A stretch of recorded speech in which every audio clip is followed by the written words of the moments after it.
Python for data science and machine learning. What is Python and why is it popular in data science and machine learning? Python is a high-level programming language that is known for its simplicity and readability, making it easy for beginners to learn and use. It has a wide range of libraries and tools specifically designed for data analysis, statistics, and machine learning, such as NumPy, Pandas, scikit-learn, matplotlib, and seaborn.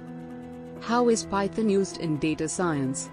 In data science, Python is used to perform tasks such as data cleaning, data manipulation, statistical analysis, and data visualization.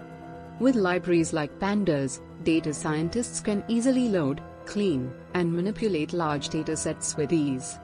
Python's extensive libraries for data visualization, such as matplotlib and seaborn, allow data scientists to create insightful charts, graphs, and plots to identify patterns and trends in the data. What about Python in machine learning? Python is the preferred programming language for developing machine learning models due to its flexibility, scalability, and wide range of libraries for building and training models. In machine learning, Python is used for tasks such as regression, classification, clustering, and deep learning. TensorFlow and PyTorch are used for developing complex neural network models for image recognition, natural language processing, and other advanced applications. Conclusion: Python is a versatile and powerful programming language that is widely used in the fields of data science and machine learning.